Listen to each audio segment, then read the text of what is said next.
Selamat datang di channel saya Serangga Gatal. Jangan lupa di like dan subscribe-nya. Oke, kita mulai. Keesokan harinya, Sui meninggalkan penginapan sendirian dan pergi ke pasar naga hitam untuk membeli ramuan. King Wei awalnya berencana untuk mengikuti, tetapi ditolak oleh Sui, jadi dia merasa nyaman untuk mempelajari metode sihir dan bersiap untuk pertemuan puja yang akan datang dari agama semua jiwa besok. Selain mengumpulkan obat mujarab untuk memenuhi budidaya Juxia Realem, juga perlu untuk mempersiapkan budidaya fondasi jalan abadi ketika membuktikan Tao dan menjadi abadi. Sui berjalan-jalan sambil berpikir. Membuktikan Taoisme dan menjadi peri adalah cara baru. Alam semesta adalah alam keabadian pertama. Kayu pelukan lahir di penghujung menit. Platform 9 lantai dimulai dari bumi. Fondasi ketika melangkah ke alam semesta akan terkait dengan apakah jalan di masa depan dapat berjalan jauh. Sui berbeda. Apapun yang terjadi, kita harus membuat Jinxia Wan Xiao dan Sui sudah lama memikirkannya. Untuk mengenang Raja ke-6 Ye, ada banyak resep ramuan langka dan kuno yang tak terhitung jumlahnya. Dan Jinxia Wan Xiao dan ini dikenal sebagai ramuan keabadian pertama. Bahkan, karena obat mujarab ini terlalu tabu, ketika obat mujarab selesai, itu akan menyebabkan malapetaka yang mengerikan. Ini pilnya. Selain itu, jumlah eliksir yang dibutuhkan untuk memurnikan pil ini tidak hanya besar, tetapi semuanya adalah harta langka. Oleh karena itu, mereka adalah ahli alkimia teratas di dunia abadi, dan hampir sulit untuk membuat obat semacam itu. Namun, bagi Sui, alkimia sama sekali bukan masalah. Saya butuh banyak eliksir, harganya mudah untuk dikatakan. Sui masuk ke toko obat dan menyatakan niatnya. Ketika dia keluar dari perjalanan obat, dia telah menghabiskan 900 keping batu giok abadi dan membeli 39 obat abadi yang langka. Tapi itu tidak cukup. Lain kali, Sui masuk ke toko obat satu demi satu. Hingga malam, Sui menghabiskan total 7.000 keping batu giok abadi dan membeli hampir 200 jenis obat-obatan abadi. Obat abadi paling mahal, Tousan Tribulation Thunder Bambu, bernilai 1.000 batu giok abadi, setara dengan 100.000 batu abadi. Sayangnya, masih belum ada semua obat mujarab untuk menyempurnakan pil Jinxia Wan Xiao. Hanya ada 5 ramuan yang tersisa, sisa katak emas, embun dingin Suaning, bubuk ruik siang, daun langit Phoenix Marrow, dan 5 elemen Baolian. Sui menggosok alisnya. Sui juga telah bertanya kepada seorang pedagang yang berpengetahuan luas sebelumnya, tetapi dia diberitahu bahwa 5 jenis ramuan ini jarang terlihat di pasar naga hitam baru-baru ini. Pada titik ini, Sui hanya bisa menyerah. Namun, untuk kepuasan Sui, dia telah membeli sejumlah ramuan yang cukup untuk memenuhi kultivasi di alam Juxia. Tiba-tiba terdengar teriakan, menarik perhatian Sui. Semuanya, final ada di sini. Satu-satunya budak yang tersisa adalah hal yang baik, semua orang yang memahaminya, singkatnya, yang dengan harga tertinggi menang. Boneka kecil ini benar-benar keturunan dari suku Bierling. Tidak jauh, ada alun-alun yang luas. Di alun-alun, ada kandang yang padat, dan setiap kandang menampung budak yang menunggu untuk dijual. Ada semua jenis budak, semua jenis. Pada saat ini, sekelompok biksu berkumpul di depan sangkar, memandangi seorang remaja yang dipenjara di dalam sangkar. Bocah itu berlumuran darah dan tidak terawat, dan leher, tangan, dan kakinya diikat dengan rantai halus.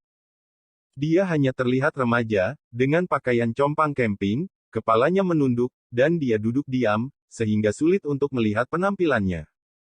Seorang pria berjubah emas dengan kumis berdiri di satu sisi, dan berkata sambil tersenyum, jika budak kecil ini bukan keturunan klan Biaoling, dia bisa mencabuti kepalaku.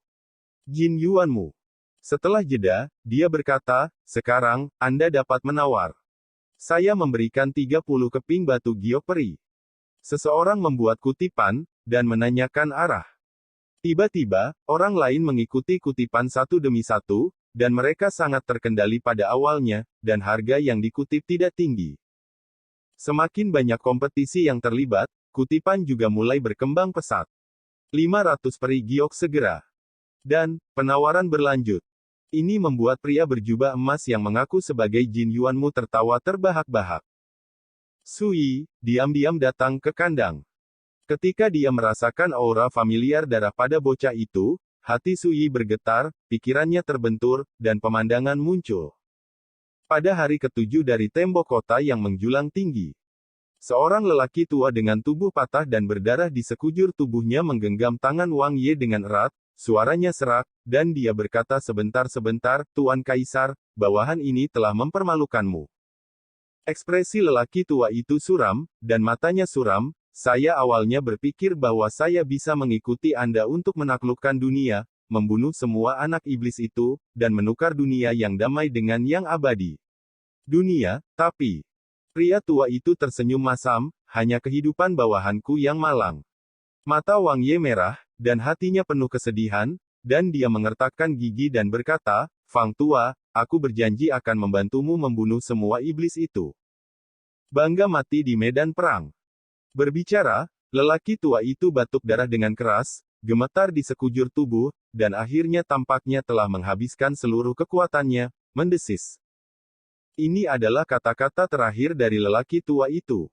Dia berasal dari klan Biao Spirit. Dia telah mengikuti sisi Wang Ye untuk bertarung selama 39 tahun. Namanya Fang Xiu. Fang Xiu, sampai mati. Kematian Fang Xiu juga menjadi penyesalan Wang Ye di awal, yang tak terlupakan. Pada tahun-tahun berikutnya, setiap kali dia memikirkan Fang Xiu yang meninggal pada hari ketujuh pertempuran, dia tidak bisa menahan perasaan sedih di hatinya. Dan emosi semacam ini, seperti tanah longsor dan tsunami, bergejolak di hati Sui. Di kedalaman sepasang mata yang dalam, ada nyala api yang menyala. Ingat saat itu, di bawah kepemimpinan Fang Xiu, orang-orang kuat dari klan Biao Spirit bertempur dalam pertempuran berdarah pada hari ketujuh, dan mati, demi perdamaian di dunia abadi. Saat ini, keturunan Bierling di penjara di sini, direduksi menjadi budak yang paling hina, dan dilelang sesuka hati. Sungguh ironis. Alangkah absurdnya. Dan sangat memalukan. 800 keping peri giok. Apakah ada kenaikan harga? Selain itu, penawaran akan segera berakhir, dan pria berjubah emas sangat bersemangat, karena harganya telah melebihi perkiraannya. Dia melihat sekeliling, dan ketika dia melihat Sui berdiri di depan kandang, dia tiba-tiba menyadari ada yang salah dengan ekspresi pemuda itu. Jika Anda menyukai budak kecil ini, sebaiknya Anda memberi harga. Pria berjubah emas itu tersenyum dan berkata, tentu saja, harganya pasti lebih tinggi dari 800 keping batu giok abadi. Sui mengabaikannya. Dia mengangkat tangannya dan menekannya pada sangkar, mengerahkan kekuatan. Di dalam kandang, remaja berlumuran darah itu tiba-tiba mengangkat kepalanya. Apa yang kamu lakukan? Pria berjubah emas itu sangat marah dan segera datang untuk menghentikannya. Sui bahkan tidak melihatnya, jubah berlengan bergetar, dan dengan keras, sosok pria berjubah emas melesat mundur, dan jatuh puluhan meter jauhnya. Kecelakaan ini menimbulkan kericuhan di sekitar lokasi, dan sempat terjadi kegemparan. Banyak mata memandang Sui, tampak curiga. Kandangnya pecah, dan bocah compang camping itu tiba-tiba bangkit dan berlari ke samping. Di tengah jalan, Sui meraih bahunya. Mata bocah itu melonjak dengan niat membunuh, dan mendesis, lepaskan aku. Jangan takut, aku akan membawamu pergi. Sui berkata dengan lembut, kamu tidak bisa melarikan diri sama sekali dengan kekuatanmu sendiri. Sebaliknya, pilihlah untuk percaya padaku. Ekspresi bocah itu berubah, dan dia akhirnya menyerah untuk berjuang. Bukan karena dia mempercayai kata-kata Sui, tetapi dia menemukan bahwa di bawah tangan Sui, dia tidak dapat membebaskan diri. Sialan, berani mencuri barang milik Laozi. Ayo, bunuh dia. Di kejauhan, pria berjubah emas berwajah muram dan berteriak keras. Kecelakaan. Di daerah terdekat, sekelompok pria kuat menyapu. Mereka semua adalah pembunuh, dan mereka semua adalah karakter dari tingkat alam siaksia, dan mereka bergegas menuju Sui. Mata Sui dingin, dan kemarahan yang tak terkendali melonjak di hatinya. Saya melihatnya mengangkat tangannya dan menekannya di udara. Ledakan. Nya. Ada embusan angin di area sekitar, dan para penonton dikejutkan oleh adegan berdarah dan mendominasi ini. Bocah berlumuran darah itu juga terkejut, tubuhnya diam-diam tegang, dan dia lebih takut untuk bertindak gegabah. Kamu. Pria berjubah emas itu juga tercengang, matanya hampir jatuh, dan berteriak, Penatua Huo, seseorang menghancurkan tempat itu. Dia juga membunuh orang-orang kita. Suara itu masih bergema, disertai dengan kekuatan abadi yang menakutkan, sosok tinggi muncul dari udara tipis. Ini adalah makhluk abadi dari alam semesta yang telah menginjakan kaki di negeri dongeng. Anak muda, ini pasar naga hitam. Tindakanmu telah melanggar aturan tempat ini, dan tidak ada cara untuk bertahan hidup. Suara pria jangkung itu bergemuruh seperti guntur, dan dia menembak langsung, membunuhnya seperti air pasang. Bocah yang berlumuran darah itu tanpa sadar ingin menghindar. Kekuatan abadi begitu menindas sehingga dia hampir kehabisan napas. Tetapi pada saat ini, di bidang penglihatannya, dia melihat tangan putih ramping menjulur dan meraihnya di udara. Ledakan. Keabadian yang mengesankan dari alam semesta seperti selembar kertas. Remaja itu kaget dan tersesat. Semua orang di sekitar tercengang. Suyi berbalik dan menepuk bahu bocah itu dengan ringan, aku akan membawamu pergi ketika aku menanyakan sesuatu. Dalam keheningan yang membosankan dan menyesakkan, Suyi mengambil langkah dan mendatangi pria berjubah emas. Pria berjubah emas itu ketakutan, dan berkata dengan ngeri, kamu apa yang akan kamu lakukan, pengawal naga hitam tidak akan pernah membiarkanmu pergilah. Suyi meraih lehernya dan menggunakan telapak tangan serta jarinya untuk menyetrumnya hidup-hidup. Lalu mulailah pencarian jiwa. Siapa pria yang begitu mendominasi ini? Jantung para penonton bergetar, dan mereka semua dikejutkan oleh teknik petir apik Suyi. Setelah setengah suara, Suyi menarik kembali kesadarannya dan mengerutkan kening. Pria bernama Jin Yuanmu ini adalah seorang pedagang budak yang terkenal kejam. Dalam ingatannya, tidak ada yang ingin diketahui Suyi. Bocah dari suku Bierling, bernama Fang Han, adalah salah satu dari sekelompok budak yang dibeli Jin Yuanmu dari pasar gelap bawah tanah di Bailuzu, dan kemudian membawanya ke pasar naga hitam untuk dijual. Adapun mengapa Fang Han menjadi budak, Jin Yuanmu tidak tahu. Sepertinya masalah ini hanya bisa ditanyakan tentang bocah bernama Fang Han. Suyi diam-diam berkata, keturunan Bierling telah menjadi budak. Sementara ini membuat Suyi marah, dia juga menyadari bahwa setelah selang waktu, beberapa jenis perubahan drastis telah terjadi di ras spiritual Bier. Orang gila pemberani, yang berani membuat masalah di pasar naga hitam, tidak peduli siapa Anda, tangkap segera, atau bunuh. Tiba-tiba terdengar teriakan keras. Sekelompok penjaga naga hitam menjarah dari kejauhan, semuanya mengenakan baju besi hitam-hitam, dengan napas yang dingin. Dipimpin oleh seorang pria jangkung dan bersembunyi, memegang tombak persegi yang tajam, tubuhnya dipenuhi dengan aura yang dimiliki oleh tingkat keabadian nyata dari alam maya. Pria berjubah emas itu terbangun dari koma dan berteriak dengan penuh semangat, Diaken Wu, tolong. Di daerah terdekat, seorang lelaki tua tidak bisa menahan diri untuk tidak membujuk, Yang Mulia, lebih baik berhenti, jika Anda menyinggung Hei Longwei, Anda benar-benar tidak mungkin melakukannya. Untuk bertahan hidup, Suyi mendengus dan telapak tangannya mengerahkan kekuatan. Ledakan. Semua orang gemetar, hampir curiga bahwa mereka salah. Ini adalah pasar naga hitam, dan karakter Xianjun harus bertindak sesuai aturan, siapa yang berani membunuh di depan pengawal naga hitam. Kelompok pengawal naga hitam telah tiba. Ketika mereka melihat pemandangan ini, wajah mereka menjadi gelap. Pria jangkung yang dipimpinnya bahkan lebih membunuh dan sangat marah, jika kamu orang gila bisa pergi hidup-hidup hari ini, aku, Wu Qingtian, adalah cucumu. Ledakan. Tapi pada saat ini, dia tertegun, tidak bergerak, dan ekspresinya terus berubah. Kadang kaget, kadang bingung, kadang ngeri. Adegan yang tidak biasa ini membuat semua orang bingung dan bingung, bagaimana situasinya. Bos, ada apa denganmu? Seorang penjaga naga hitam mau tidak mau bertanya.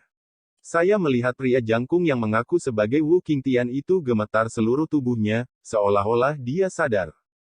Setelah itu, di bawah tatapan terpana semua orang, Wu Qingtian berlari sampai ke Su Yi, mengepalkan tinjunya dan memberi hormat. Wu malu, aku tidak bisa tidak mengetahui situasinya, saya mengambil risiko dan berharap Yang Mulia akan menebusnya. Semuanya. Ini adalah Diaken pengawal naga hitam, seorang abadi sejati di dunia maya. Dulu saya agresif dan agresif. Pengawal naga hitam yang datang bersama Wu Qingtian juga tercengang, apa yang bos lakukan? Minta maaf kepada pembunuh yang menginjak-injak aturan pasar naga hitam. Su Yi memikirkannya, memikirkan Feng Yeyun, pemilik buki, yang mengambil inisiatif untuk pergi ke penginapan tadi malam dan meminta maaf kepadanya secara langsung. Tidak diragukan lagi, seseorang pasti telah secara diam-diam mengingatkannya sebelumnya untuk menghentikan Wu Qingtian melakukannya, dan membuat sikap Wu Qingtian benar-benar berubah. Memikirkan hal ini, Su Yi melihat sekeliling, tetapi pada akhirnya dia tidak menemukan karakter yang layak untuk diperhatikan. Lalu bagaimana menurutmu tentang urusan hari ini? Su Yi bertanya. Wu Qingtian menarik napas dalam-dalam, dan berkata dengan sungguh-sungguh, pedagang budak ini terkenal kejam, berdosa, dan layak dihukum mati. Langkah Yang Mulia dapat dikatakan sebagai pengganti Heaven's Way, sangat senang. Mata semua orang linglung untuk beberapa saat, dan mereka semua curiga bahwa mereka salah dengar. Hei Long Wei, yang merupakan penegak hukum pasar naga hitam, sebenarnya dapat diintimidasi oleh kekuatan cabul orang lain tanpa mematuhi aturan. Luar biasa. Jadi saya bisa pergi sekarang? Su Yi bertanya lagi. Wu Qingtian buru-buru berkata ini wajar. Omong-omong, Wu juga harus meminta maaf kepada Yang Mulia, dan saya mohon pengertian Anda. Su Yi menyela sambil tersenyum tidak perlu berbicara, dia berjalan langsung ke anak laki-laki bernama Fang Han, melambaikan tangannya untuk memutuskan rantai yang terikat di leher, tangan dan kaki anak itu, berkata, ayo pergi. Fang Leng bersenandung, oke, bagaimanapun, Tuan Muda tidak takut mati, saya ingin melihat, trik apa yang ingin Anda mainkan. Su Yi. Tidak diragukan lagi, pemuda ini juga menganggapnya sebagai orang yang menyimpan niat jahat. Su Yi tersenyum tanpa menjelaskan, dan berjalan ke kejauhan. Fang Han menggertakkan giginya dan mengikuti. Wu Qingtian mau tidak mau menyeka keringat dinginnya sampai sosok keduanya menghilang, dan kemudian dia benar-benar santai. Kemudian, dia melirik penonton di sekitarnya dan berteriak, apa yang kamu lihat, keluar. Penonton bubar. Seorang penjaga naga hitam mau tak mau melangkah maju dan berkata, bos, apa yang baru saja Anda? Mana omong kosongnya? Mata Wu Qingtian dingin, melirik penjaga naga hitam, dan berkata dengan sungguh-sungguh, acara hari ini, anggap saja tidak terjadi apa-apa, nanti kamu akan memperingatkan mereka yang sering di para pedagang yang menjual budak di sini tidak diizinkan datang ke pasar naga hitam mulai sekarang, jika tidak, mereka akan saling membunuh. Semua orang kagum, menyadari keseriusan masalah, dan menerima pesanan mereka dengan kagum. The Inn. King Wei mau tidak mau terkejut ketika melihat Su Yi kembali dengan seorang bocah lelaki compang camping berlumuran darah. Segera, dia sepertinya melihat sesuatu, dan berkata dengan terkejut, Tuan, apakah pria kecil ini keturunan klan spiritual Bier? Su Yi berkata, ya, apakah Anda tahu situasi klan ini saat ini? King Wei sangat menyadari bahwa suasana hati Lord Dijun tampak sedikit suram, mau tak mau dia menjadi menakjubkan, berpikir sejenak, dan berkata, sejauh ini seperti yang saya tahu, klan ini ada di negeri dongeng. Ada banyak korban di zaman meteor, dan diduga hanya sebagian dari klan yang bertahan di dunia. Di tahun-tahun berikutnya, saya tidak pernah mendengar tentang klan ini lagi. Jika Tuan Muda membawa pria kecil ini kembali hari ini, saya akan berpikir bahwa klan ini akan dihancurkan. Segera setelah aku mengatakan ini, Fang berkata dengan dingin, selama aku dan adikku hidup, klan bilingku tidak akan pernah binasa. Wajah pucat dan kurus bocah itu penuh tekad. Su Yi menciut, dan dia berkata, jadi, kamu dan saudara perempuanmu adalah satu-satunya yang tersisa di klan Biling. Temperamen Fang Han jelas sangat keras kepala, dan dia tidak takut mati. Dia menatap Su Yi tanpa rasa takut, dan berkata, mengapa aku harus memberitahumu? Su Yi menghela nafas, melihat bahwa bocah itu penuh dengan kewaspadaan pada dirinya sendiri. Saat ini, apapun yang Anda tanyakan, mustahil untuk mendapatkan jawaban. Lihat. Su Yi mengangkat ujung jarinya dan menguraikannya dalam kehampaan. Dalam sekejap mata, sebuah pola aneh dan misterius muncul saat gumpalan aura terjalin. Bintang yang tak terhitung jumlahnya jatuh. Bocah itu membuka matanya lebar-lebar, seolah tak percaya. Kamu bagaimana bisa kamu pencuri mengetahui metode rahasia, totem leluhur, biar kuras roh.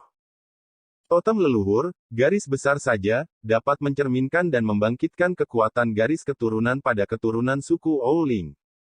Di masa lalu, hanya para tetua dengan kultivasi mendalam yang bisa menguasainya.